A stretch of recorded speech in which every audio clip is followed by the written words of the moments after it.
My name's Linda, and in 2021 I took my passion for my garden and turned it into a small business where I sell fresh seasonal cut flowers. And not only do I have a dedicated cut flower patch in my garden, but I have vegetables, I have herbs, and at the moment we're working on our main garden, which will be full of shrubs, herbaceous plants, perennials, as well as lots of my spare cut flower plants. But today I thought we would take a look at some herbs, especially Mediterranean herbs, because they're very fragrant. So not only can you add those to culinary dishes, but they make excellent window boxes, or to put in areas that are sort of at your height when you're sitting, because then you can come along, you can rub the leaves, and they have a beautiful scent. But they also, in heat like we're having now, this is mid-July and we are in the middle of a heat wave, they fill the air with their beautiful fragrance as well. You don't even need to touch them, you could just walk past them and you can smell their scent and aroma. So window boxes or any kind of planter are brilliant for Mediterranean herbs because they need lots of drainage. So in my box today, there's lots of holes along the bottom. These were already pre-drilled. My planter's quite long, so I'm going to fit in 5 plants, but you can get window boxes that are half the size of this one. And I'm going to place some stones along the bottom. So this helps with drainage. This stops the compost clogging up the holes and allows the water to escape. One of the good things about transforming my garden and working on it is I have an abundance of stones. But if you don't have stones like these, grit is fine. Just add a layer of grit. We need grit to mix with our compost anyway, so you'll have some. So don't worry about using specific stones or anything. Grit is fine. This just happens to be what I have to hand and plenty of. Next, we're going to use a mix of 50% grit and 50% soil-based compost. So here's your grit, just horticultural grit.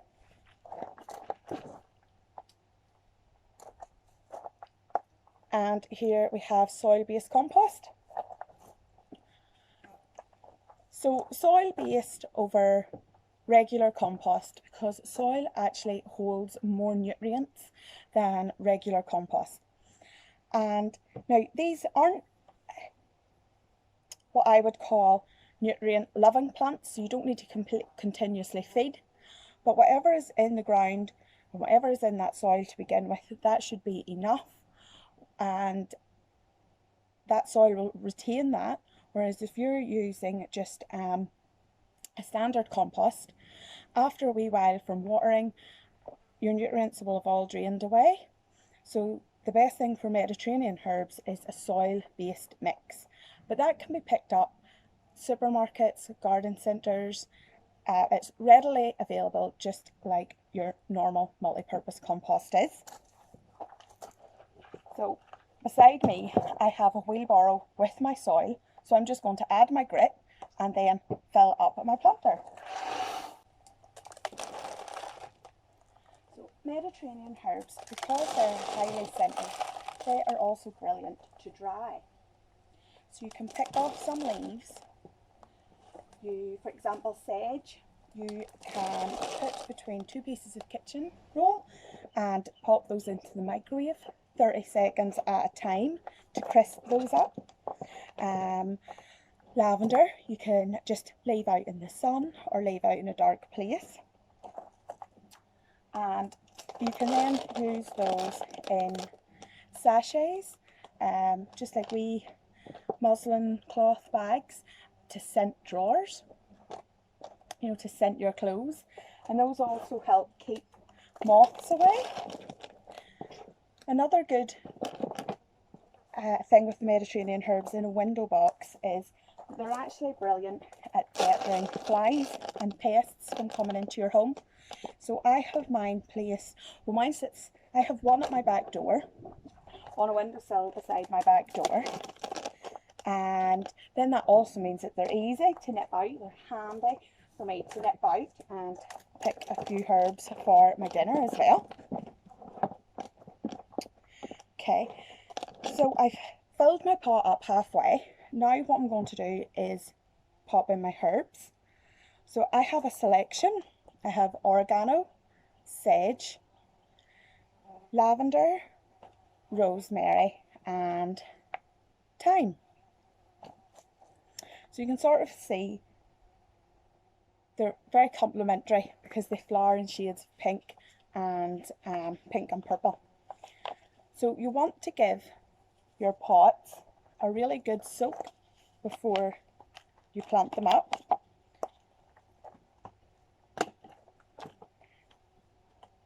And then just a little hole, pop it in. And because I've not filled the planter the whole way up, I'll be able to go around at the end and add in more compost. So you just squeeze the pot and then it should come out.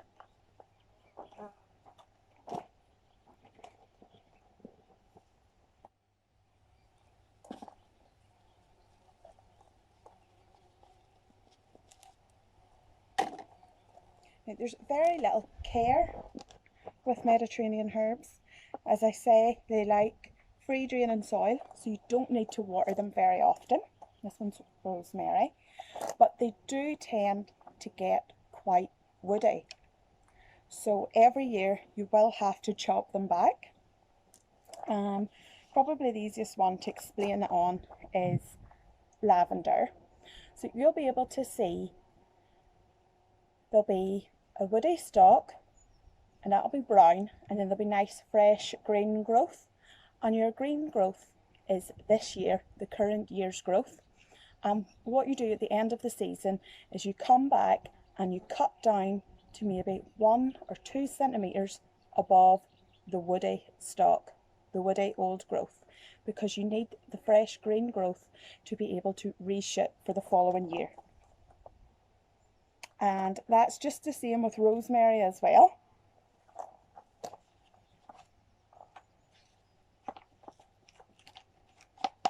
So, gentle squeeze. There we go. Now, these herbs, they can be bought garden centres, independent nurseries. I mean, you could buy the likes of your pots that are in Tesco.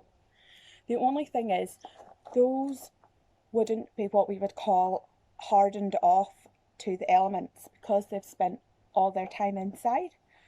So you'd have to leave them outside for the day, bring them in at night, outside, bring them in at night, and do that for maybe a week, so that then the flowers and the branches and the stems, they become used to the wind and the rain, and they strengthen up and they're not as floppy. But you can see this one here, I have gently teased out the roots, so that means it won't continue to go around in a circle, that these will spread out in the soil.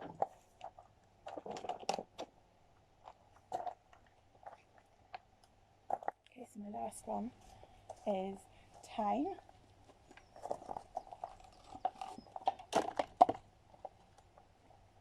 And these herbs are all quite complementary as well. If you're using them to cook with, and you can make butters from them.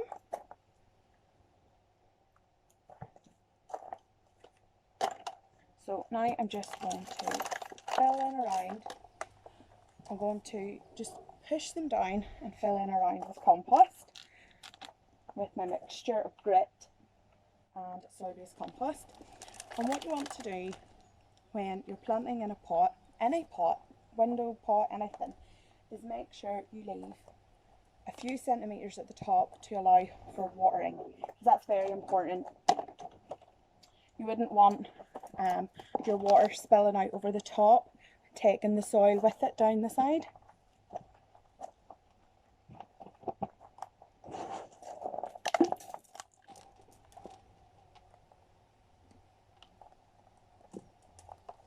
So you want to try and find your sunniest windowsill,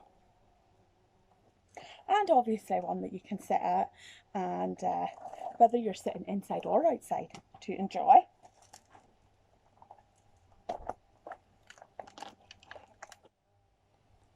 And then because we're planting all of the same plants together, that makes them easier to care for condition wise.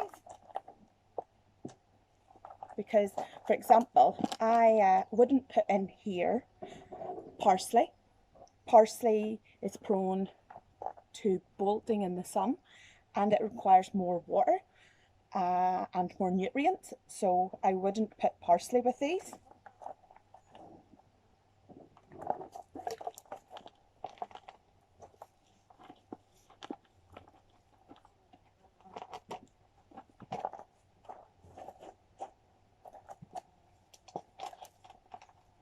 So this sunny weather that we're having brings all the essential oils within these to the surface, which makes them more fragrant.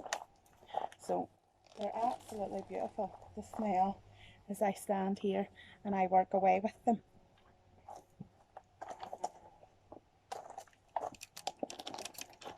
So you're just pushing your compost down in and around.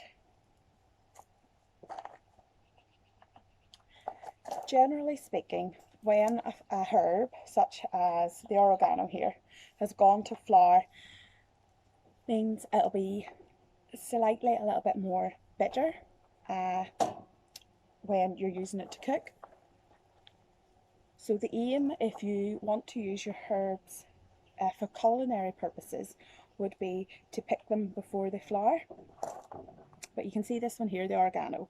There's plenty of shoots, fresh shoots here at the side, small, young shoots, and those are the tastiest for culinary uses. Another great thing about these herbs is, well, they're also good for the wildlife. They do detract your pests, like your flies, from coming into your home, but they're also good for bees. So I think that is me done. So yes, for culinary uses, you do need to keep picking and keep pinching the top leaves to be able to use those. And your lavender will be your lavender stalks. Those would be brilliant for drying, to bring in as a little posy beside your bed, and to use in scented sachets as well. And like I said, this one here, you can dry it in the microwave. The others you would just set out as stalks to dry. But I think that's this planter done. So needs a good water, water in place, because this will be it's quite heavy now. So if I was to water that here, I wouldn't be able to carry it to my windowsill. So water in place, a good water to start with, and then you just keep an eye on it. I'm going to show you some other herbs that are also highly fragrant and have multiple uses as well. Here I have pineapple sage. So pineapple sage is just like regular sage. It's a Mediterranean herb. It's highly fragrant, and you know, I can smell this just as I was lifting it there. I could smell it in the air around me. So I keep this one, I actually have 3 of these. I keep them in pots because, just like our herb planter there, it's going to need to be brought in the winter time.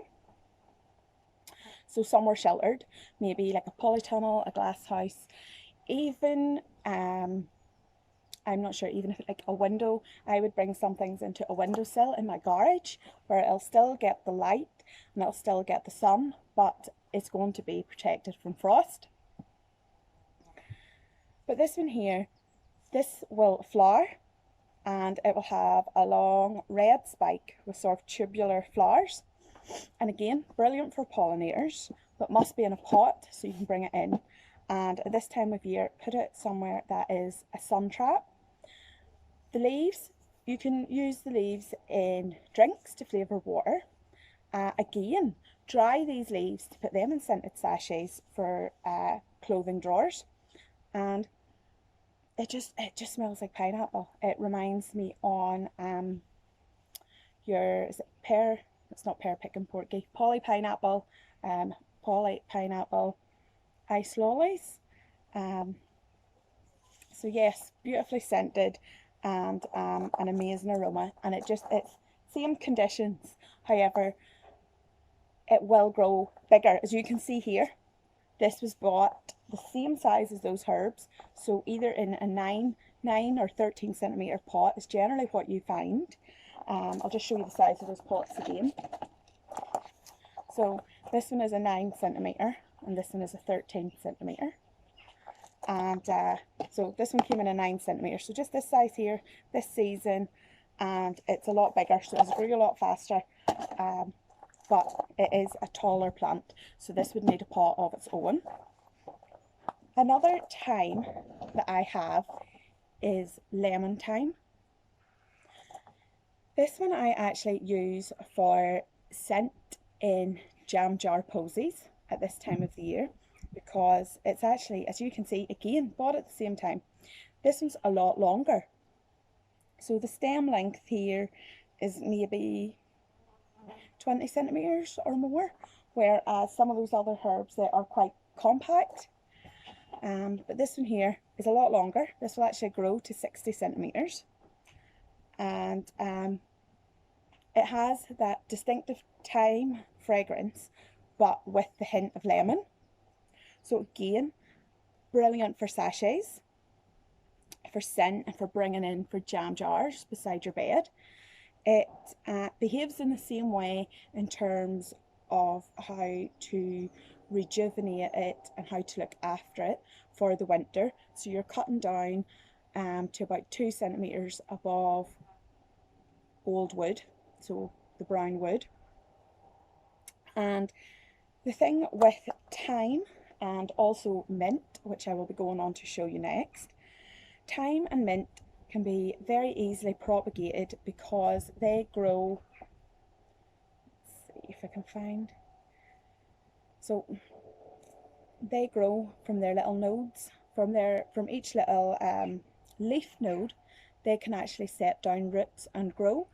So if you wanted to, now this is just one plant, one 9 centimetre plant, and the pot is 26 centimetres, 26 to 30 centimetres wide.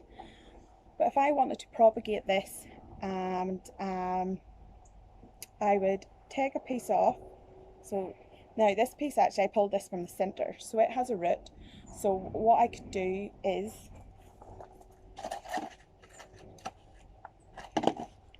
take my pot, fill it with a gritty compost, and just pop this around the side, just along the edge, and let it grow bigger. I would take out the growing shoot here because we want the energy to go down to make new roots. But if this wasn't filling this pot, or maybe I had it outside in a herb bed and I wanted it to spread, what I would do is, so you'd have your plant, I would just bend these down and peg them into the ground, and then at each leaf node would create roots, would create new roots, and then new shoots would come up at the top. So it's very simple to propagate and create more flowers from some of these herbs. That's exactly what I have done with this mint one.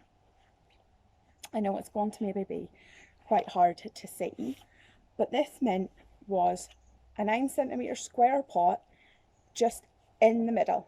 I planted it directly in the middle. I then took my largest stems and bent them down, and I used because this is what was handy to me, I used some tent pegs. So I had bought these to put down a weed membrane for a path, so I had some spare. So I used these then to keep my bent piece of herb flat, so that then the leaf node is in contact with the soil and it's able to create new roots. And that is how this one has spread to fill this bucket, because it was a 9 centimetre pot just right in the very, very middle, and it was growing up, just singly up. So I took them, my largest pieces, took them out to the side and used a peg then to pop them down to help the leaf nodes create new roots. And what that has done in the middle has also left the middle to be nice and airy, so that it can grow as well and branch. And this one here is pineapple mint. Mints are very invasive, so I recommend potting them up. I have quite a few varieties, and I keep them in buckets like this. This is this is actually an egg one, but like large mayonnaise tubs. I found these ones on just a Facebook Marketplace, but you may already have lots of these tubs from the kitchen within your residential homes, and put them to good use by planting up invasive herbs. Mints are not like Mediterranean herbs, so they do need a bit more water. Any soil for them is fine. So this one was pineapple mint, and again, this can be used in cooking, can be used to flavour drinks, can be used to flavour ice cubes. I also have, so these might be a little bit more exotic and you've not heard the names. This one is Indian mint, and this one is black peppermint. So I keep these. Now again, bought as 9 centimetre pots. This one I have potted into a 4 litre pot, so it's grown quite well. I actually had it in my polytunnel to help deter flies, but unfortunately while it was in there, it didn't like the high temperatures and the humidity, so it got mildew. So I had to cut it right back.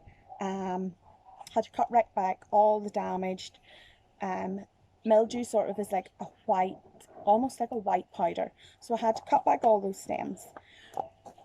And because mint is quite invasive, you can see here down in at the base, there's lots, and it's very vigorous, there's lots of new shoots growing. So it hasn't done it any harm to cut it right back.